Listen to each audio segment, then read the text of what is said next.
What's up, y'all? It's me, it's your boy Asmongold, and today we're going to look at how blood decays are playing out in the Warlords of Draenor expansion. Now, a couple of things have changed ever since I did this video. Necrotic Plague was nerfed a little bit, and I think one or two other things, but pretty much everything in this video is pretty much the same. Now, Plague Bearer, I have this to stack up Necrotic Plague on my primary target, and that's a new talent, and I think that's where Blood Boil used to be. I don't quite remember, though. Plague Leech is pretty much like not really that important, and Unholy Blight, I don't really know how that's going to change in terms of how that will affect Necrotic Plague, but it looks like Plague Horror or whatever is the best one, the one to the left there. And in terms of your second tier talents, Lichborn was changed a little bit, and Purgatory is pretty much the same. AMZ is a little bit different. It doesn't have a cap; it just reduces it by a flat 20%. And Lichborn gives you 10% life leech, and that's so 10% of the damage you deal is healed back to you. It kind of sucks because tanks don't really have the same damage in terms of the damage that they're taking because Vengeance was changed. Chillblains is the same, Death's Advance is the same, Asphyxiate is pretty much the same. In terms of your rune regeneration talents, Blood Tap I think is the best. Runic Corruption and Runic Empower, all of these actually were not changed at all. Blood Tap is the best. Runic Empowerment, I use that because I'm lazy as fuck. And so if you're like a serious Deathknight, obviously you probably cringe at that. But hey, you know, that's just me. Death Pact, this is very interesting. Death Pact, well, I'll explain that in a second. Death Siphon heals you for 335% of the damage you deal. But again, because tanks don't have the insane Vengeance scaling, I chose not to get it. Conversion is supposed to be very good, and it was changed in the latest build to kind of do a little bit something different. But other than that, conversion's kind of the same. Gorfine's Grasp, Remorseless Winter, and Desecrated Ground are all the same. Now we're going to look at the 100 talents. So the 100 talents, you know, think Lich King. Now Necrotic Plague is basically a single dot, and it combines your 2 dots that you get from putting Icy Veins, Frost Fever, and Plague Strike, or whatever. It combines them into one. Breath of Sindragosa is kind of like a cone ability, and I don't really think it's that great. I don't really know why it's even in there. I didn't really do a lot of testing on it. It's just all I know is Necrotic Plague is a hell of a lot better. And so until they buff Breath of Sindragosa, I'm probably not going to be using it. Defile, you guys know what that is if you've ever done the Lich King. Defile is the strongest tank cooldown because it gives you 10% less damage taken. And Necrotic Plague, again, it kind of, what makes Necrotic Plague good for tanks is you get 2 runic power whenever a target that has Necrotic Plague hits you. And also it can stack up to 15 stacks, and at 15 stacks it does a lot of damage. It's actually usually most of my damage whenever I'm doing an AoE pull, and I think even with the nerf to Necrotic Plague, it's still going to be amazing. Now what I was going to talk about with Death Pact earlier is that Death Pact heals you for 50% of your health, and it also makes you absorb 50% healing. So the healer has to heal you like 100k like on top of that just to get back on top, or kind of like get rid of that shield, and so it's kind of like a double-edged sword in a way. The glyphs are pretty much all the same. Corruption was not corruption. I don't even remember what that's called. Icy Touch is pretty much the same. Pestilence, Jesus Christ. Pestilence is pretty much the same. Pestilence and Blood Boil have been merged basically. And Pestilence does a lot of damage now. Pestilence is like god damage. And so you'll be seeing me use that a lot. I think Pestilence is going to be removed, and they're going to add it and just give you Blood Boil instead of Pestilence. But I don't really think the gameplay there is really going to change a whole lot, or at least that's my understanding. The Outbreak Glyph, I think it costs 40 rage on live. It costs 30 on beta, and so that's kind of cool. Still not really, you know, that good. Now I'm going to just do some AoE pulls, or some AoE like kind of hypothetical pulls, and so you guys can see the damage that I'm doing with Necrotic Plague, and you'll see how much it is. And honestly, like as I said before, you'll see the runic power that I'm gaining is like extremely high. I can always cast something almost every GCD, and it's really made Blood Deathknights extremely good for what's it called? For AoE tanking, which is one thing that they were really kind of weak at before, just with this Necrotic Plague, because every single thing that's hitting me is giving me two runic power, and so there's 5 of them, so I'm getting 10 runic power every single time that all of them hit me, and it doesn't matter. I don't think it really matters if I parry. I think it just gives it to me anyway.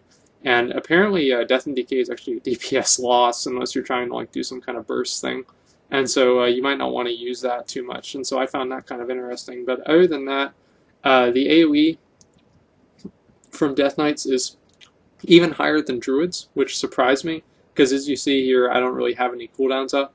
And that could also be because I'm better at playing a Death Knight than I am a Druid, but I'm not really sure entirely. Now, a lot of people are obviously going to be wondering about the soloing capabilities of Death Knights, because that's what most people play them for, is the solo stuff, or at least some people do. Death Knights are still very strong at soloing. Will they be as strong as they were in the last expansions? I don't really know. I would be surprised if they weren't, but right now I don't really think that they're amazing. Some other minor changes that have been made is that your new mastery, every single time you cast a death coil at something, you gain a larger percentage of your health, and that's that like kind of soul well debuff that I have. And on top of that, the base like bones that you get from your bone armor is, I think it goes to 8 now. And so again, you always want to have to be able to death coil, or at least every 30 seconds, because it keeps up your mastery, and your mastery kind of gives you more health. And so I thought that was pretty cool. All in all, if I could really say, I really like Death Knights right now. I'd say that they're probably one of my... I like them better than Warriors, and I almost like them better than Druids. And the only reason I like Druids better is because Druids don't take any skill. Druids take no skill whatsoever, no effort, no skill, hit the same button and you win. Death Knights have to hit 2 buttons, so I mean, that's, you know, kind of ridiculous to have to... I mean, you know, it's too much. Anyway, enough of that. Raid tank dummy. As you see here, I'll pretty much be able to stay at 100% until my bone shield falls off. I cut this clip a little bit short because it's kind of boring. And after this, I'm going to go through a run for, I think it's Skyguard or Sky Reach. Yeah, I think it's Sky Reach. And just kind of go through some different pulls. Now, whenever I go through those, obviously you guys need to remember that that's not my level 100 damage. And the reason for that is because all of my stuff is scaled down, because it's level 97 instance, and so it scales you down to 97. And so as you see here, I got really low. And you also get a debuff from Will of the Necropolis, which is good now, so you don't have to track it with some sort of cooldown. And all of that is pretty much the same. Vampiric Blood is the same. Icebound Fortitude is pretty much the same. Let's see, as I said, I already covered Death Pact changes. I'm just trying to think about any other big cooldowns. I think that that's all of the really major changes here. If you activate Dancing Rune Weapon and you try and apply Necrotic Plague, I do not think that it gives you two different Necrotic Plague stacks, but do not quote me on that. I'm like 90% sure though. Now this disorient thing, I just fucking hate this because I still can't like really figure out how it works. And anyway, so as you guys will see, I'll be doing a whole lot of damage here. Like I'm already like doing, looks like 50% of the group's damage. And in terms of durability, like these groups, like whenever I did this on my other characters, these groups were pretty deadly. And whenever I did this to my warrior, I did die a lot. And so as you see here, I'm also at full runic power pretty much all the time because again, Necrotic Plague is giving me all those stacks. Now, one thing that kind of sucks about Necrotic Plague is that you have to actually refresh it. You can't just refresh it with Pestilence or anything. You have to manually refresh it, and if you refresh it onto another mob, so you try and like hold it on the one and the other, like something like Soul Swap, like Abuse, you can't do that either because it holds the original duration, and so it is kind of a pain in the ass. But again, if you were able to do that, it would just be extremely overpowered. Like I can't even imagine how good it would be then. And, anyway, as you see, I mean, like right now I don't have Necrotic Plague on anything, and so that was one thing that I was kind of struggling with, was to, you know, remember to put Necrotic Plague on everything, because I've put a DK tank since Wrath, and I've never really had to do that. And so that was kind of fun to do, and especially like with Necrotic Plague, like as I said before, it was just fucking ridiculous how much damage it would do. And in terms of like real like survivability, like Death Knights are still probably one of the like one target, like single tank fights, Death Knights are probably one of the strongest tanks. I think that Warriors are a little bit, if not like on par with Death Knights because of the way that shield barrier scales, but Death Knights are still also very good. Now this is a very high damage pack, and I still don't know why, because I just face roll this instance every single time I come in here. And so I don't really know why, but there's some part of this where this guy gets mad and he starts attacking me really fast. As you see, like there's all kinds of numbers happening to me. And I don't die, I don't think. And so it's pretty impressive, and or at least for me, because I've compared this to all the other tanks' survivability. I've not done Prop Paladin yet, and I haven't done something else. But as I see now, like I think DK is probably going to be one of the best, and apparently Prop Paladin is still pretty good though. Now this is going to be just a single target, like me taking damage from the boss, and so I want to put this in here because there's not really any ads on this fight. It's just simply me tanking the boss, and I want to show you kind of how much damage I'm taking, which you guys can't really see because I'm not taking any damage. And my blood shield is pretty much healing me up to full, and I think I'd probably be able to solo like just a normal raid boss without any real like mechanics like this. Like I don't think I'd be able to solo him because I'd have to handle the ads. But if I didn't have to handle the ads, I think I could probably solo him. Well, actually, no, he does the damage buff. But anyway, if this was a raid boss that did nothing, I could solo it with just the damage intake. And especially, I don't even really use any cooldowns. Like I don't even have bone armor up right now. And bone armor still, like if you fully absorb the attack, you don't lose the charge of bone armor. And so if you're taking like an attack every like 3 seconds, every 2.5 seconds, and you have 8 charges of bone armor, that's 16. So then 16. So it's every 20 seconds. So you have a 33% chance, or 33% uptime on bone armor if you're using it and you get hit every 2.5 seconds and lose a charge every 2.5 seconds. And so that's pretty good, especially for a 20% DR, and it's definitely significantly better than the Warrior 20% DR, at least in a way. I guess if you're getting hit a whole bunch of times, then I think you can only lose 1 charge every second, and so I guess at worst case scenario, it's going to be 2 seconds worse than the Warrior and the Druid cooldown, Bark Skin, and Demoralizing Shout, respectively. And so here, these mobs also do a heavy front load of damage, and I'm still able to pretty much handle it easily. Other than that, Deathknights still have... I don't think that you have Dark Command anymore. I'm not really sure, but I always thought that that was like one of the cool things that DKs and Paladins had, but they took it away from Paladins, the Righteous Defense, I think it was called. I don't even remember. It was kind of a while ago. And it was the 3-target... whenever you targeted a friendly player, you would taunt 3 targets off of them. And so Paladins used to have 2 taunts, and then DKs still have 2 taunts on live now with Dark Command and Death Grip. They're both taunts. And I would not be surprised if Dark Command was removed, because obviously DKs are the only class that has that. And DKs have very, very strong snap aggro and ranged aggro. And so if any class doesn't need it, it's a DK. But anyway, that's kind of like a minor thing.